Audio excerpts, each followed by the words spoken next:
दक्षिण पश्चिम मानसून के साथ ही सबसे ज़्यादा एक्टिव होने वाली कमोडिटी गंवार और गंवार गम है।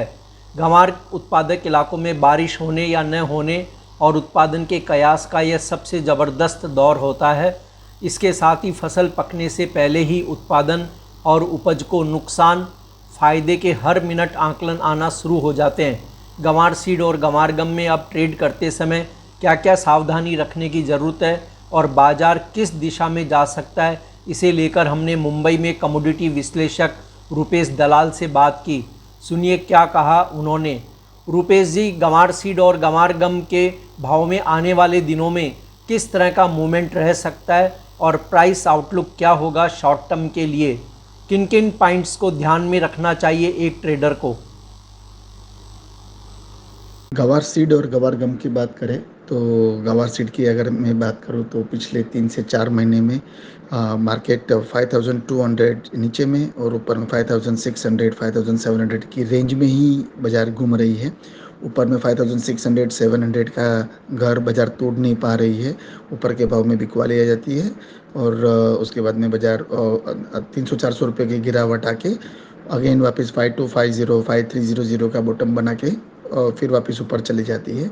यही ट्रेंड अभी रहा है, लेकिन मेजोरिटी वर्ग लास्ट ईयर थोड़ी तेज़ी में बैठे हुए थे, तो उनको जैसे ही बाज़ार बढ़ती है ऐसे वापस थोड़ी होप आ जाती है कि अभी इस टाइम वापस 6000 का घर दिखेगा अपने को, लेकिन ऐसा हो नहीं पा रहा है और 300-400 के रेंज में ही बाज़ार घूम रहा है।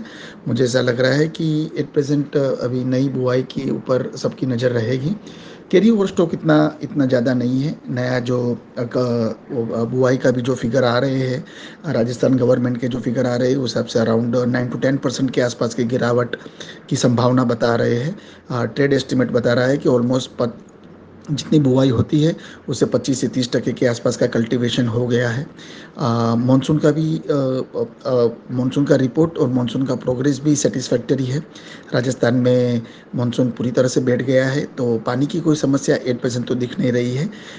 डिस्पाइट ऑफ दैट जो अच्छा ही मानसून के कारण जो बाज़ार गिरनी चाहिए वो बाज़ार भी गिर नहीं रही है और सामने बुआई 8 से 10% कम हुई है, उसके कारण बाज़ार में तेज़ी भी नहीं दिख रही है। तो असमंजस की स्थिति एट प्रेजेंट गवार सीड और गवार गम के काउंटर में दिख रही है।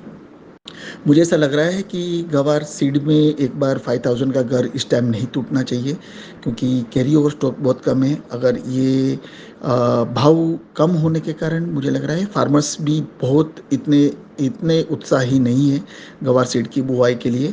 तो अगर 10 से 15% के आसपास भी अगर क्रॉप कम आता है, कैरी ओवर स्टॉक ऑलरेडी कम है और थोड़ी एक्सपोर्ट की डिमांड निकले, एट प्रेजेंट एक्सपोर्ट की डिमांड बहुत ही डिस्करेजिंग है, तो उसके कारण बाजार भाव टिके हुए हैं। डोमेस्टिक डिमांड भी स्टेबल है, 3-4 हज़ार बोरी की अराइवल्स होती है, उतना माल बाजार में खप जाता है।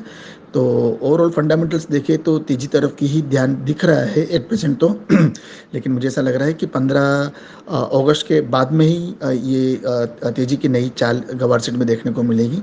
मुझे लग रहा है मंदा करने से अच्छा है एक बार तेजी का व्यापार अगर 5300 5350 के आसपास अगर वायदा का भाव आता है तो वहाँ पे व्यापार करना चाहिए। 5000 के नीचे का स्टॉप लॉस रखना चाहिए। एक बार अगर 6000 का लेवल टूटता है तो आगे बहुत बड़ी तेजी की गुंजाइश दिख रही है एट प्रेजेंट, और गवार गम में 10,000 के नीचे का स्टॉप लॉस रख के तेजी का व्यापार करना चाहिए। ऐसा एट प्रेजेंट की सिचुएशन से दिख रहा है।